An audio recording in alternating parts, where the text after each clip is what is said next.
오늘 우리에게 주시는 말씀은 시편 27편의 말씀입니다. 시편 27편 1절로부터 14절의 말씀 우리 한 절씩 교독하십니다. 여호와는 나의 빛이요 나의 구원이시니 내가 누구를 두려워하리요. 여호와는 내 생명의 능력이시니 내가 누구를 무서워하리요. 악인들이 내 살을 먹으려고 내게로 왔으나 나의 대적들, 나의 원수들인 그들은 실족하여 넘어졌도다. 군대가 나를 대적하여 진칠지라도 내 마음이 두렵지 아니하며 전쟁이 일어나 나를 치려 할지라도 나는 여전히 태연하리로다. 내가 여호와께 바라는 한 가지 일, 그 일을 구하리니 곧 내가 내 평생에 여호와의 집에 살면서 여호와의 아름다움을 바라보며 그의 성전에서 사모하는 그것이라. 여호와께서 환난 날에 나를 그의 초막의 속에 비밀히 지키시고 그의 장막 은밀한 곳에 나를 숨기시며 높은 바위 위에 두시리로다. 이제 내 머리가 나를 둘러싼 내 원수 위에 들리리니 내가 그의 장막에서 즐거운 제사를 드리겠고 노래하며 여호와를 찬송하리로다. 여호와여, 내가 소리내어 부르짖을 때에 들으시고 또한 나를 긍휼히 여기사 응답하소서. 너희는 내 얼굴을 찾으라 하실 때에 내가 마음으로 주께 말하되 여호와여 내가 주의 얼굴을 찾으리이다 하였나이다. 주의 얼굴을 내게서 숨기지 마시고 주의 종을 노하여 버리지 마소서. 주는 나의 도움이 되셨나이다. 나의 구원의 하나님이시여 나를 버리지 마시고 떠나지 마소서. 내 부모는 나를 버렸으나 여호와는 나를 영접하시리이다. 여호와여, 주의 도를 내게 가르치시고 내 원수를 생각하셔서 평탄한 길로 나를 인도하소서. 내 생명을 대적에게 맡기지 마소서. 위증자와 악을 토하는 자가 일어나 나를 치려 함이니이다. 내가 산자들의 땅에서 여호와의 선하심을 보게 될 줄 확실히 믿었도다. 너는 여호와를 기다릴지어다. 강하고 담대하며 여호와를 기다릴지어다. 아멘. 오늘은 여호와께 바라는 한 가지 일이라는 제목으로 말씀의 은혜 나누실 때 하나님의 크신 은혜가 있으시길 소망합니다. 축복의 사람 곁에는 축복의 사람이 있고요. 감사하는 사람 곁에는 감사의 사람이 찾아옵니다. 날마다 감사의 사람, 축복의 사람 되실 수 있기를 소망합니다. 아멘. 여러분 2024년에는 꼭 이루고 싶은 소원이 있으신가요? 아니면 2023년에 꼭 이루고 싶은 소원이 있었는데 아직 못 이루신 게 있으신가요? 2023년도 얼마 남지 않았는데 정말 하나님께 구했던 소원들이 여러분들의 삶과 가정 속에 이루어지셨기를 소망합니다. 혹은 아직 이루지 못한 게 있다면 2023년 남은 기간 동안 이루시고 또 2024년에 소망하는 것이 있다면 여러분들이 꼭 그것을 이루실 수 있기를 바라는 마음으로 오늘 말씀을 준비했습니다. 자기계발서의 원띵이라고 하는 책이 있어요. 젊은이들과 또 경영인들이 많이 읽게 된 책인데요. 이 원띵이라는 책은 우리가 한 가지 일에 집중하여서 그 일을 해내면 마치 도미노에서 첫 번째 조각이 넘어지면서 모든 도미노가 넘어가듯이 한 가지 일을 해내면 나머지 일들도 해내는 법을 알게 되고 또 그 일로 인하여서 우리의 모든 문제들이 해결된다는 그런 관점으로 우리 삶의 다양한 것들을 적용하고 또 해설해 주고 있는 그런 책입니다. 그래서 이 책에서 하고자 하는 메시지의 핵심은 뭐냐면 한 가지 일에 집중하여서 그 일을 해낼 때까지 집중하고 노력하고 또 최선을 다해 보라는 것입니다. 그러기 위해서 다른 것들에 신경 쓰지 말고 이것도 잘하고 저것도 잘하는 사람이 되려고 애쓰지 말라는 것입니다. 그래서 한 가지 일을 해낼 수 있는 그것을 해결하기 위해서 그 외의 것들을 가지치는 이야기들 그런 이야기가 이 책 전반에 나와 있습니다. 살면서 우리가 한 가지 일에 집중할 수 있는 삶을 산다면 사실은 굉장히 즐거운 인생이라고 할 수 있을 것입니다. 혹은 여러분들이 한 가지 일로 인해서 집중하고 시간을 보내고 그걸로 인해서 여러분들이 재미를 느끼고 행복을 느낀다면 여러분들은 행복한 사람들이실 것입니다. 혹시 사랑하는 사람과 처음 데이트했던 때를 기억하십니까? 혹은 내가 정말 즐거운 일, 예를 들면 놀이공원을 가는 일이라든지 아니면 정말 좋아하는 영화 개봉 시기를 기다려서 보러 갔다든지 뭔가 여러분들이 정말 좋아하는 것을 향해서 갈 때 그때 마음이 어떻습니까? 즐겁고 설레고 행복하지 않습니까? 좋아하는 스포츠 경기를 본다든지 저도 버킷리스트 중에 한 가지가 있는데 그때까지 손흥민이 있을지 모르겠는데 손흥민 경기를 직접 보는 거예요. 한번 봤으면 좋겠는데 그럴 기회는 있을까 모르겠어요. 비용도 많이 들고 영국까지 가야 되니까. 스포츠 게임을 본다든지 혹은 비디오 게임을 한다든지 그럴 때 아마 시간이 순식간 지나갈 것입니다. 젊은 사람들. 또 나이가 있으신 분들은 TV 드라마를 본다든지 아니면 여러분들이 무슨 농사를 짓는 일이든 뭔가에 집중하는 일, 낚시를 하는 일이든 이런 것들이 아마 시간이 순식간에 지나갈 정도로 여러분들을 즐겁게 하고 신나게 하고 행복하게 하는 일일 것입니다. 그런 일 한 가지를 가지실 수 있기를 바랍니다. 그래야 여러분들이 행복하세요. 네. 그런데 이제 여기서 중요한 질문이 들어갑니다.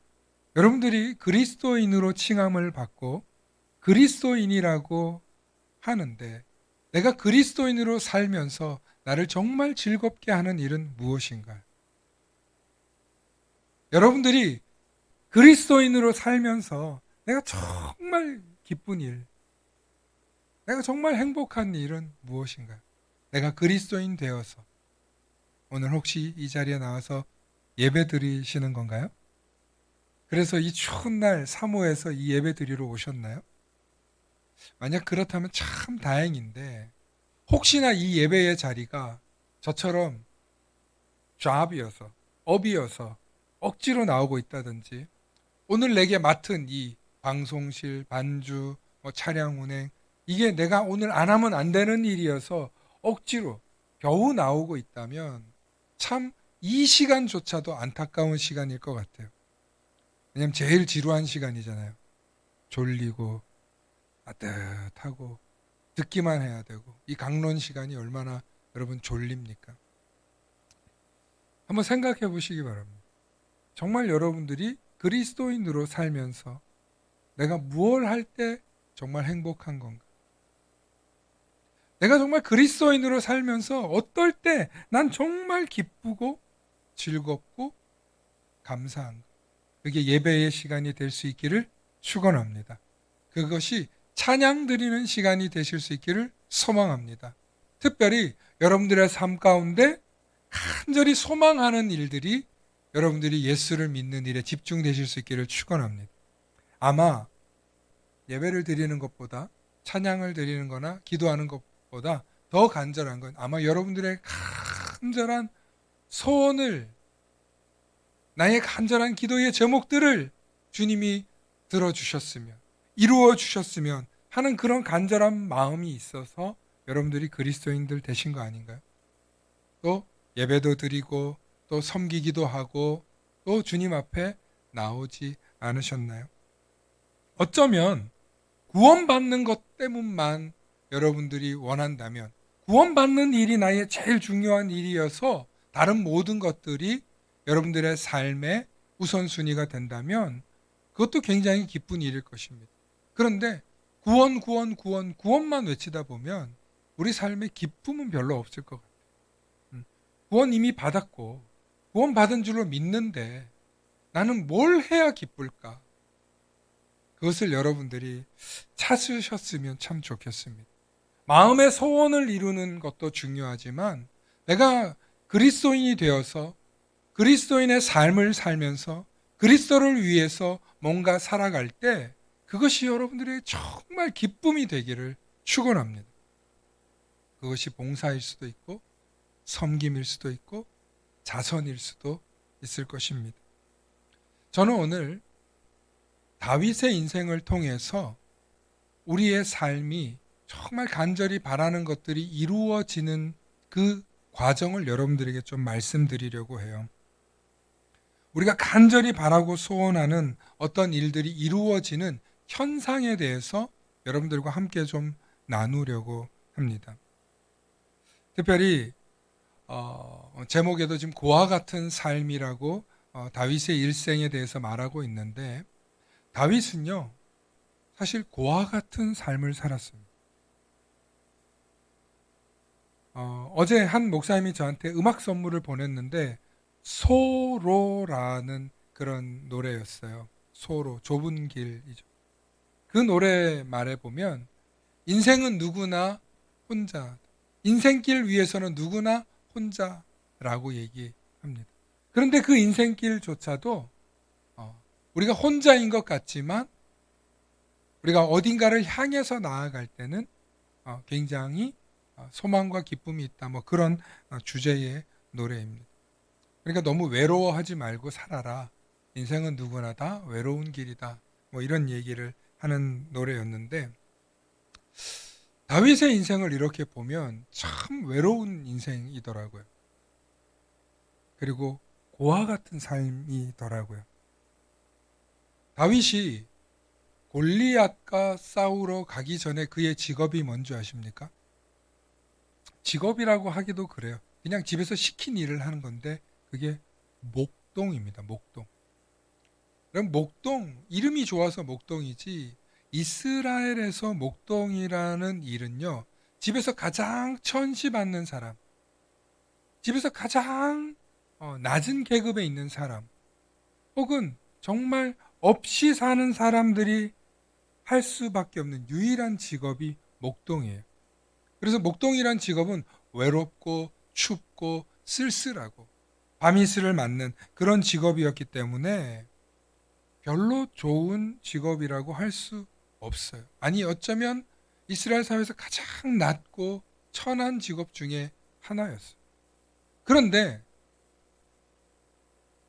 다윗의 집안 출신을 보면 그렇게 나쁜 집안도 아니에요. 여러분, 다윗의 증조 할아버지가 누구냐면 성경에 룻기를 보면 룻기와 결혼한 인물인데 보아스라고 하는 인물이 있어요. 보아스는 그 예루살렘에서 유력한 사람이었어요. 유력하다는 뜻이 뭐냐면 꽤 이름 있고 부자였다는 거예요. 그러니까 다윗의 증조 할아버지는 잘 사는 집안이었어요. 그리고 그의 아들 오벳과 이세로 이어지는 이 가문까지도 그렇게 못 사는 집안이 아니었어요. 그런데 이상하게 다윗은 그의 아버지 이새에게 이쁨을 받지 못했어요. 사무엘이라고 하는 이스라엘 마지막 사사가 왕을 뽑기 위해서 이 사울왕, 일대 왕을 패하고 새로운 왕에게 기름을 부어주려고 이새의 집에 찾아갑니다. 그런데 이새의 아들들이 쭉 오는데 사무엘이 기름 부으려고 외모를 보니까 다 괜찮은 거예요. 그래서 주려고 하니까 하나님이 외모를 보지 말라, 이 중에는 왕의 제목이 없다 하고 하나님이 사무엘에게 기름을 붓지 말라고 해요. 그래서 사무엘이 이상하다 싶어서 이새에게 물어요. 혹시 다른 아들이 있냐고. 그러니까 저기 지금 그 변방에서 양치는 아들이 있는데 막내 아들이라고 있기는 한데, 그러니까 사무엘이 호통을 치면서 그 아들을 올 때까지 식사하지 않겠다고 기다려요. 그러니까 하는 수 없이 이 집에 등록되어 있는 아들 다윗이 올 때까지, 어린 다윗이 올 때까지 기다리는데, 다윗이 오니까 사무엘이 그에게 기름을 부으라고 하나님의 영이 감동을 주어서 다윗에게 기름을 붓게 돼요. 그러니까 여러 아들이 있는데 그 아들 중에서 다윗이 얼마나 사람 취급을 못 받았는지를 보여주는 대목이죠. 오늘 우리 본문에 보면 시편 27편 10절로부터 11절 말씀 한번 보실까요? 여러분 10절에 이런 표현이 있어요. 한번 함께 읽어보시기 바랍니다. 시작. 내 부모는 나를 버렸으나 여호와는 나를 영접하시리이다. 여러분 다윗이 자기의 고백을 하는데 두 가지 고백을 해요. 그게 뭐냐면 내 부모는 나를 버렸으나 라는 표현이 있고 내가 태중에 죄를 짓고 태어났다는 그런 표현이 있어요. 그래서인지 다윗의 출생에 대해서 여러 가지 이야기가 있는데 그 중에 하나가 불륜으로 낳은 아들이다. 혹은 그의 부모들이 다윗을 버리고 그냥 주워온 아들이다. 혹은 바람을 펴서 얻은 아들이다. 뭐 다양한 설이 있는데 쉽게 말하면 다윗은 여러 아들들을 부를 때 이새가 부르지 않는 아들이었다는 거예요. 그러니 다윗은 분명 부모로부터 버림받은 아들인 것은 분명한 것 같아요. 그리고 그 부모가 누구인지는 모르지만 그 친부모가 아버지는 분명히 아닌 것 같아요. 어찌됐건 이새가 자기 친아들이면 그 형제들 중에 넣었을 거 아니에요. 그러니까 다윗이 집에서부터 천한 일을 맡겼고 사무엘이 아들들을 부르라고 할 때 이새가 부르지 않는 아들 중에 아들이었다는 거예요. 얼마나 서럽겠어요. 내 부모는 나를 버렸으나 여호와는 나를 영접하시리니 여호와여 주의 도를 내게 가르치시고 내 원수를 생각하셔서 평탄한 길로 나를 인도하소서.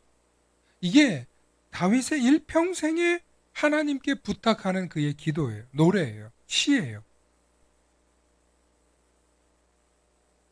다윗의 인생을 보면 참 서글픈 그런 표현들이 많이 나오는데 오늘 이 본문이 바로 다윗의 출생에 대해서 말해주고 있는 그런 장면이죠. 여러분 다윗조차도 부모의 사랑을 받지 못하고 심지어 부모에게 나는 버림받은 인생이었다고 말할 정도로 다윗은 참 쓸쓸하고 고아 같은 인생이었다는 거예요. 그런데 먼 훗날 다윗이 어떤 사람이 됩니까? 이스라엘의 위대한 왕이 되고 이스라엘 전체를 통일하는 통일 일대 왕이 돼요. 그리고 나중에 하나님의 성전을 준비할 수 있는 귀한 왕이 됩니다. 그런데 성경에 보면 다윗이 굉장히 수금을 잘 탔다 이런 표현이 있는데 사무엘상 16장 23절에 보면 하나님께서 부리시는 악령이 사울에게 이를 때에 다윗이 수금을 들고 와서 손으로 탄즉 사울이 상쾌하여 낫고 악령이 그에게서 떠나더라 하는데 이 말씀이 언제 일어나냐면 다윗이 기름 부음을 받고 난 뒤에 왕궁에 불려 들어갑니다. 사울 왕이 이때부터 이 사무엘로부터 버림받고 하나님께로부터 버림받으면서 악령에 시달려요. 악령에 시달려서 그가 고통당할 때 누군가 수금을 잘 타는 사람이 있는데 그 수금 소리를 들으면 좀 낫지 않겠냐 해서 다윗을 부르게 됩니다. 그러니까 다윗이 수금 타는 자로 부름을 받게 되는데 얼마나 그의 수금 실력이 뛰어나면 다윗이 부름을 받겠습니까? 그러면 다윗의 이 수금 실력은 언제 생겼냐? 학자들이 그러는데 다윗이 목동 시절 그 외롭고 그 쓸쓸하고 찬 이슬을 맞는 그런 그의 시간들 속에서 다윗이 수금을 타면서 외로운 마음을 달랬더라. 그래서 시편을 보면 다윗은 일평생 수금을 타고 노래하는 사람이에요. 또 나중에 사무엘 하를 보면 다윗이 그가 어떤 사람으로 평가되냐면 이스라엘의 노래 잘하는 이라고 표현을 받습니다. 그러니까 다윗이 그런 인물이었어요. 그런데 그가 그렇게까지 하나님을 예배하고 하나님을 찬양하고 하나님께 노래를 부를 수밖에 없었던 것은 그의 질긴 외로움과 쓸쓸함과 고아 같은 시절이 있었더라는 것입니다. 그런 다윗의 인생 가운데 그가 하나님께 할 수 있었던 일은 뭐냐면 하나님께 부르짖는 거예요. 하나님 도와주세요. 하나님 나와 함께 해주세요. 하나님 나를 지켜주세요. 나의 원수들로부터 나 좀 보호해주세요. 그게 다윗이 할 수 있었던 유일한 삶의 애환을 달래고 그의 쓸쓸함을 달래는 길이었을 것입니다. 오늘 본문에도 보면 여호와는 나의 빛이요 나의 구원이시니 내가 누구를 두려워하리요. 여호와는 내 생명의 능력이시니 내가 누구를 무서워하리요. 이런 표현들이 있는데요. 여러분 혹시 이 찬양 아주 오래된 찬양인데 아시는지 몰라요? 제가 여러분 졸리실 것 같아서 오늘 찬양을 한 곡 준비했어요. 하나님이시여 하나님이시여 주는 나의 하나님이시로다.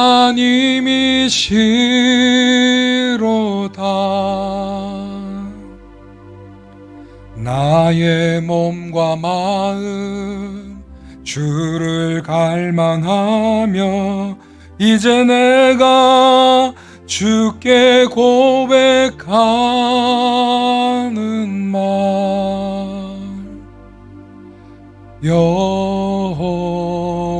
여호와는 나의 힘이요 여호와는 나의 구원이시니 내가 누구를 두려워하리요. 여호와는 생명의 피난처시니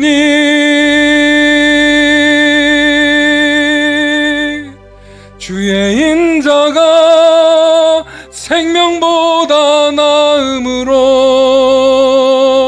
내 입술이 여호와를 찬양하리. 내 평생에 주를 찬양하며 주의 이름으로 내 손 들리라. 아멘. 이 찬양은 소리엘이라고 하는 아주 오래된 CCM 가수들이 1990년대 무렵 발표한 찬양입니다.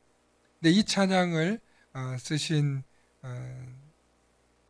분이 시편 27편과 시편 63편을 묵상하다가 은혜를 받아서 이 두 가사를 합쳐서 만든 곡이라고 합니다. 그런데 이 시편들이 다 다윗의 시편이에요. 시편 23편과 시편 27편과 시편 63편의 시입니다. 여러분 그 시를 묵상하고 읽다 보면 가슴 절절한 다윗의 외로움을 느낄 수 있어요. 그리고 다윗이 하나님을 얼마나 의지하는지를 볼 수 있습니다. 어렵고 절망적이고 외롭고 위험한 순간들에 적들이 자신을 죽이려고 하고 도망 다녀야 하는 그런 순간에도 심지어 전쟁이 다가오는 순간에도 태어날 수 있었다는 고백은요, 하나님께 어차피 내 모든 인생, 내 모든 삶을 맡겼기 때문인 줄로 믿습니다. 다윗이 나는 위대한 왕이 돼야지, 나는 위대한 왕이 돼서 이스라엘을 통일하는 왕이 될 거야, 그런 꿈을 갖고 있었던 게 아니에요. 다윗은 기름 부음을 받은 이후부터 버틸 수밖에 없었어요. 하나님께 선별되어서 그의 인생 내내 도망자의 삶을 살았고, 그가 골리앗을 물리쳤을 때 사울 왕의 질투로 인하여서 10여 년 동안 그는 바위 밑에 또 숲 속에 또 이웃 나라에 때로는 미친 사람처럼 변장하면서 그는 숨어 지내고 도망 다니는 인생이었습니다. 수십 년을 그렇게 젊은 시절부터 살아야 했던 다윗의 인생을 생각하면 다윗이 위대한 왕이 될 거라고는 아무도 생각할 수 없는 그의 인생이었습니다. 그리고 그가 위대한 왕이 되고 난 뒤에는 또 실수도 해요. 잘못도 해요. 하나님 앞에 여러 실수를 합니다. 그 중에 가장 큰 죄가 뭐예요? 우리아라고 하는 충성된 장군을 죽게 하고 그의 아내 밧세바를 취하는 아주 저질스러운 짓을 다윗이 해요. 그런데 이 기록을 다윗이 없애지 않고 기록을 남깁니다. 그리고 나중에 나단 선지자에게 호된 꾸지람을 들었을 때 다윗이 어떻게 합니까? 하나님 앞에 바로 엎드리면서 자신을 살려달라고, 나에게 정직한 영을 깨끗하게 해달라고, 정직한 영을 부어주셔서 내 죄를 씻어주시고 새롭게 해달라고 하나님 앞에 거룩한 영을 부어달라면서 회개 기도하기 시작합니다. 그게 다윗의 삶 속에 나타나는 다윗이 하나님을 대하는 자세입니다. 자신이 잘못할 때도, 자신이 흔들릴 때도 하나님께 부르짖습니다. 실수할 수 있죠. 잘못할 수 있죠. 넘어질 수 있죠. 그럴 때 우리는 하나님 앞에 낯을 들기가 어렵고 부끄럽잖아요. 그럼에도 불구하고 다윗의 소원은 하나님과 늘 사귀는 거예요. 이 시편 27편은요. 하나님과 늘 사귀는 자의 기도라는 별칭이 있어요. 다윗의 소원은요. 하나님을 아는 거예요. 그리고 그 아는 하나님을 찬양하는 게 다윗의 삶의 유일한 소망이고 즐거움이었어요. 그래서 다윗은 노래하고 찬양하고 하나님을 예배해요.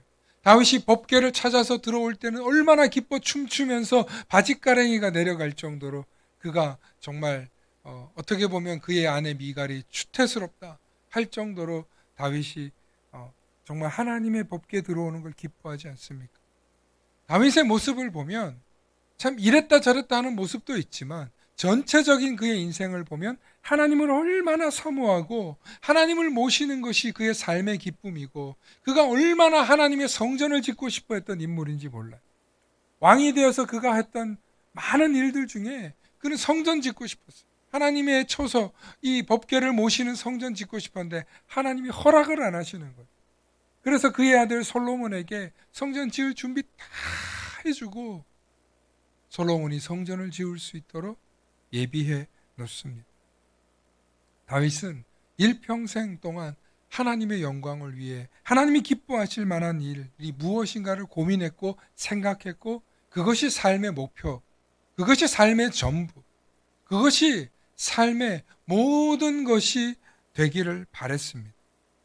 물론 실수할 수도 있었고 실수할 때도 있었습니다. 그러나 그의 인생 전반을 돌아볼 때는 늘 하나님을 아는 것,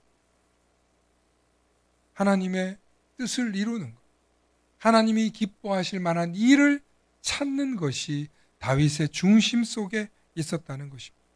여기서 우리가 힌트를 얻을 수 있는 건 뭐냐면 다윗이 업적 위주의 삶을 살려고 했던 게 아니라 다윗이 하나님을 위해서 무엇을 할까 생각하다 보니 자연스럽게 많은 좋은 일들을 하게 되었다라는 것입니다.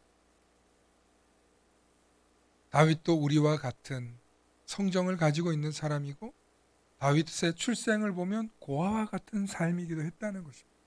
다윗이 이제 위대한 왕이 되었으니까 우리가 그의 이야기를 하는 게 아니라 그가 위대한 왕으로 남고 그의 인생이 마지막까지도 잘 마무리될 수 있었던 것은 그가 마지막까지 하나님을 경외하고 하나님을 아는 일에 집중했다는 것에 오늘 저와 여러분들이 주목하실 수 있기를 축원합니다.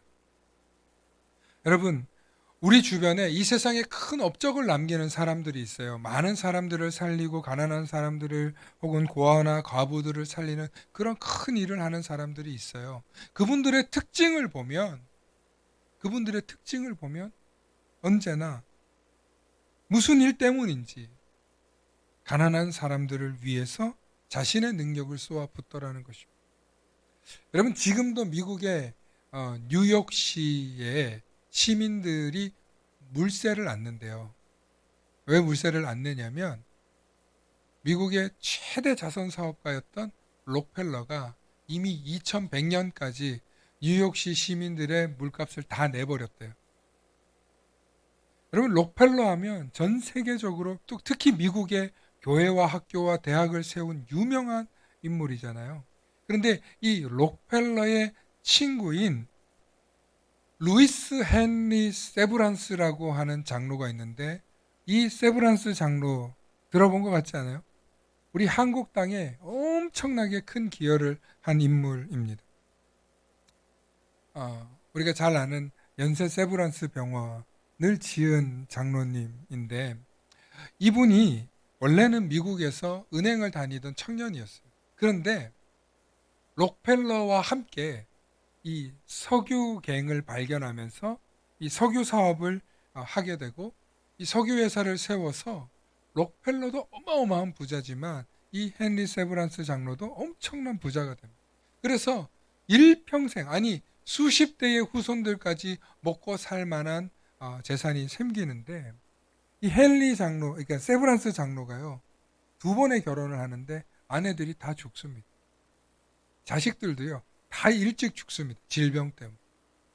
그래서 그의 인생 가운데 큰 부는 얻었지만 인생이 내 마음대로 안 된다는 걸 깨닫게 돼요.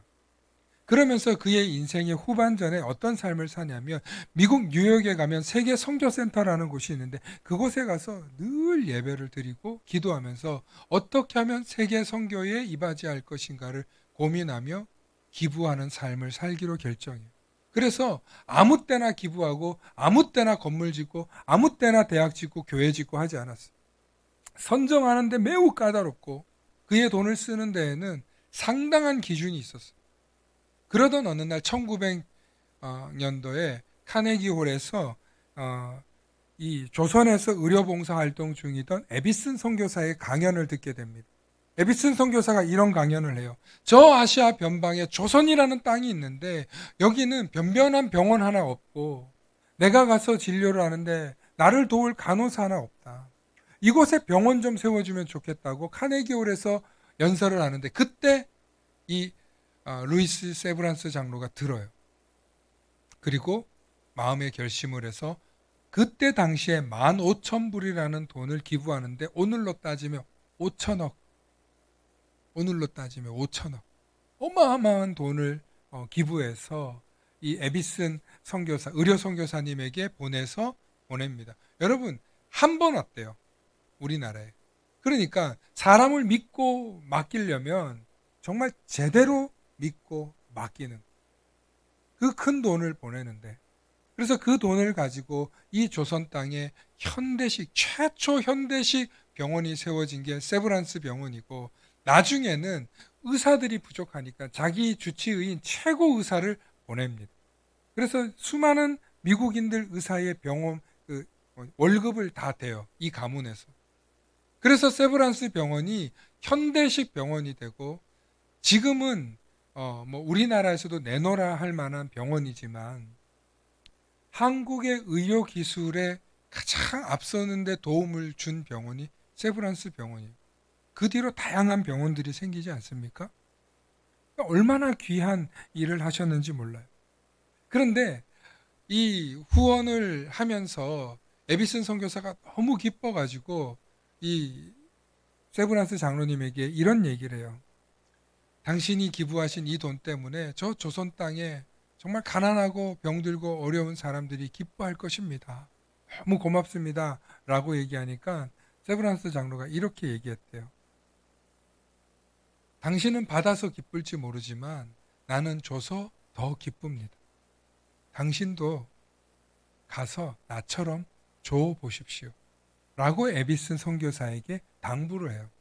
그래서 에비슨 선교사가 원래 조선을 사랑하고 선교했지만 그 일 이후로 그의 집안까지 계속 의료 선교를 돕습니다. 그래서 세브란스 병원이 명문 병원이 되는 데 이바지하게 돼요. 저도 저희 그 둘째 낳을 때 아이가 굉장히 좀 위태로운 상황이어가지고 저희 사모가 거기 병원에 입원했었는데, 가 있으면요, 엘리베이터를 타든 진료실을 오고 갈 때 음악이 들려와요. 세브란스 병원에 가면 어떤 음악이 들리는지 아세요? 찬송가가 들려요. 오늘 요즘 유명한 CCM이 들립니다. 그래서 마음이 굉장히 편안해요. 여러분, 진료를 하고 어떤 진단이 나올지 기다릴 때 병원에 간 사람들이 기분 좋게 가는 사람이 얼마나 있겠어요. 마음이 초조하고 불안하고 그렇잖아요. 그런데 그리스도인들이 그 병원에 가잖아요. 굉장한 힐링을 얻습니다. 24시간 음악이 나와요. 복도에서, 엘리베이터에서, 화장실. 그게 세브란스 병원입니다.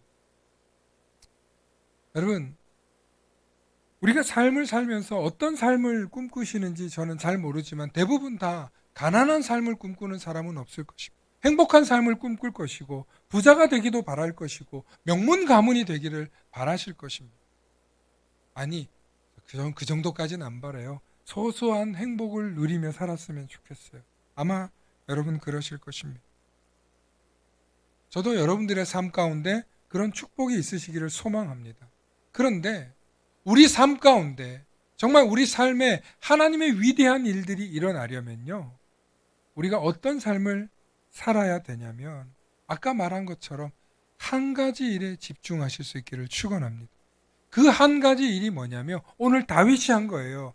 하나님을 사랑하는 일, 하나님을 아는 일, 하나님을 예배하는 일. 그걸 오늘 현대적으로 말하면 하나님 우선주의로 사는 일이었는 줄로 믿습니다. 그래서 정말 우리 삶 가운데 큰 일들이 일어나기를 소망한다면 한 가지 일에 집중하는데 오늘 다윗이 이런 표현을 씁니다. 시편 27편 7절로부터 9절의 말씀을 함께 볼까요? 여러분 소리 내어서 한번 함께 외쳐주시기 바랍니다. 시작. 여호와여, 내가 소리내어 부르짖을 때 들으시고 또한 나를 긍휼히 여기사 응답하소서. 너희는 내 얼굴을 찾으라 하실 때 내가 마음으로 주께 말하되 여호와여, 내가 주의 얼굴을 찾으리이다 하였나이다. 주의 얼굴을 내게서 숨기지 마시고 주의 종을 노하여 버리지 마소서. 주는 나의 도움이 되셨나이다. 나의 구원의 하나님이시여, 나를 버리지 마시고 떠나지 마소서. 아멘. 아멘. 여러분 8절에 말씀 계속 부탁드립니다. 8절에 내 얼굴을 찾으라 하실 때에 내가 마음으로 주께 말하되 여호와여, 내가 주의 얼굴을 찾으리이다. 여러분, 제사장의 축복이라고 해서 그의 얼굴을 내게 비추시면 내게 복이 임한다. 그의 얼굴이 우리를 향하게 하옵소서. 이런 고백이 있습니다. 그런데 여러분, 그 얼굴을 비춘다는 건요, 두려운 일이에요. 이스라엘 백성들은 하나님의 이름조차도 언급하는 게 두려워서 하나님의 이름도 부르지 않고 아도나이, 주인, 주님이라고 불렀어요. 그런데 하나님의 얼굴을 면전에 마주한다는 건 죽는다는 소리예요. 그러니까 내가 죄 가운데 사는 사람이면 하나님의 얼굴을 면전에 마주한다는 건 불가능한 일이고 두려운 일이에요. 그러면 무슨 얘기냐면 주의 얼굴을 내게 향하여 비추게 해주시길 바란다는 건 내가 하나님 앞에서 죄 짓지 않고 당당하고 떳떳하게 주의 얼굴을 구한다는 소리예요. 여러분, 그런 삶이 되실 수 있기를 축원합니다. 여러분, 다윗과 같이 하나님의 얼굴이 나를 향하여 비춰준다는 건 내가 죽지 않고 하나님이 나를 얼마나 사랑하시고 축복하실 것에 대한 기대와 소망이 있는 사람만이 이렇게 고백할 수 있는 거예요. 오늘 이 말씀이 저와 여러분들에게 깊이 깨달아지실 수 있기를 소망합니다. 하나님 앞에 당당하실 수 있기를 축원합니다. 하나님 앞에 떳떳하게 서실 수 있기를 축원합니다. 그러려면요, 하나님 우선주의로 살 수 있어야 됩니다. 정말 하나님 앞에 부끄럽지 않고 염치 없지 않고 하나님 앞에 당당하게 하나님, 나 죄인이지만 섰습니다. 하나님, 나 부족한 죄 짓고 세상에서 부족한 모습 많지만 허물투성이지만 그래도 하나님 앞에 나아갑니다. 그런 고백이라는 거예요. 오늘 27편 4절에 다윗이 이렇게 고백해요. 내가 여호와께 바라는 한 가지 일, 그것을 구하리니 곧 내가 내 평생에 여호와의 집에서 살면서 여호와의 아름다움을 바라보며 그의 성전에서 사모하는 그것이. 여러분, 이게 다윗의 고백. 내가 여호와께 바라는 한 가지, one thing. 내가 정말 바라는 한 가지. 내가 정말 원하는 건 하나님의 집에서 사는 거예요. 하나님 예배하는 거예요. 하나님께 영광 돌리는 거예요. 하나님과 함께 숨쉬고 하나님의 아름다움을 바라보는 거예요. 이게 뭐예요? 예배자의 삶. 이게 다윗의 소망이었어요. 이게 다윗이 가장 바라는 일이에요. 이 얘기는 뭐냐면 일평생 우리가 하나님께 다윗처럼 예배드리는 삶이 우선순위가 될 때 우리는 복받을 수밖에 없는 거예요. 은혜 받을 수밖에 없는 거예요. 하나님의 축복이 그와 함께 할 수밖에 없는 거예요. 그래서 우리가 주의를 지키고 예배를 드리고 주님을 사모하는 줄로 믿으시길 축원합니다. 그래서 목사님들이, 그래서 교역자들이, 리더들이 여러분 예배를 사모하십시오. 하나님께 찬양하십시오. 하나님께 예배 드리십시오. 하나님께 여러분들의 시간과 마음과 정성을 쏟으십시오. 그러면 하나님이 다 해결해 주실 것입니다. 하나님이 도와주실 것입니다. 말도 안 되는 얘기 같지만, 무슨 논리도 없는 얘기 같지만 너무나 이상한 얘기 같지만 여러분 그렇게 하실 때 인생의 모든 어려움과 문제들이 해결되더라는 것입니다. 그것이 다윗의 인생이었고 그것이 다윗이 하나님의 얼굴을 구하는 태도였다는 것입니다. 사랑하는 성도 여러분, 성경에 우리에게 주시는 메시지 중에 이런 말씀이 있죠. 너희는 먼저 그의 나라와 그의 의를 구하라. 그리하면 이 모든 것은 너희에게 빼시리라. 어떻게 돼 있어요? 더하신다고 하셨어요. 하나님은 더하시기를 기뻐하시는 하나님이신 줄로 믿습니다. 어떤 사람들에게 먼저 그의 나라와 의를 구하는 것. 너무 거대하고 어렵게 쓴 말이지만 사실은 그게 뭐예요? 하나님을 구하는 일이에요. 구약에도요, 너희는 마음을 다하고 뜻을 다하고 힘을 다하여 목숨을 다하여 주 너의 하나님을 사랑하라. 이것이 첫 번째 되는 계명이라고 예수님이 알려주셨어요. 여러분, 이것만 하면 다른 모든 게 해결되는 거예요. 원띵! 첫 번째 도미노를 넘어뜨리는 일. 그 첫 번째로 해야 될 일이 뭐냐? 하나님 우선으로 사는 거라. 그것만 해결되면 나머지는 다 해결된다는 거예요. 그런데 그걸 해결해 나가려고, 그 원띵을 하려고 할 때마다 우리에게 장애물이 되는 게 있어요. 에이, 어떻게 그럴 수 있어? 그래도 인간적인 노력을 해봐야지. 그래도 내가 살아온 방식들이 있는데, 그래도 사람들이 사는데 어떻게 그것 위주로 살 수 있겠어? 하고 우리를 흔드는 이야기들이 있을 거예요. 우리를 넘어지게 하는 것들이 있을 거예요. 우리 주변에서 아니지, 일단은 먹고는 살아야지, 어떻게 교회 중심적이고 하나님 중심적이야? 라고 말할 수 있겠죠. 그럴 때마다 아니야, 나는 먼저 그의 나라와 의를 구할 거야. 나는 내 마음과 뜻과 목숨과 힘을 다해서 시간을 들여서 하나님을 사랑할 거야.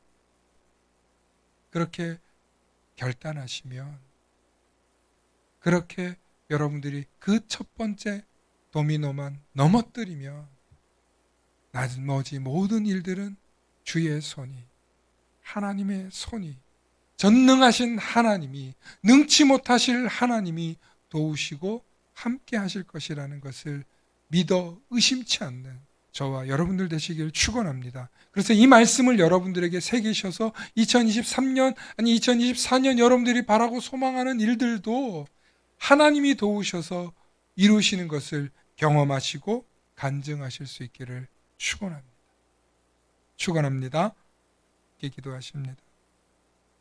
좋으신 아버지 하나님, 하나님을 구하는 일, 하나님을 아는 일, 하나님을 찬양하고 하나님을 예배하고 하나님이 어떻게 하실까? 하나님이 무엇을 기뻐하실까? 하나님이 원하시는 것은 무엇일까? 하나님께 먼저 여쭙고 하나님의 뜻을 알고 하나님이 원하시는 대로 살기로 바라고 소망할 때 우리의 모든 인생의 문제와 어려움들도 오늘 해결된다고 하셨사오니 그 말씀을 온전히 믿고 신뢰하며 나아갈 수 있도록 우리에게 믿음을 부어 주시옵소서. 우리에게 믿음을 성령으로 베풀어 주시옵소서. 감사드리며 우리 주 예수님 이름 받들어 기도 올리옵나이다. 아멘.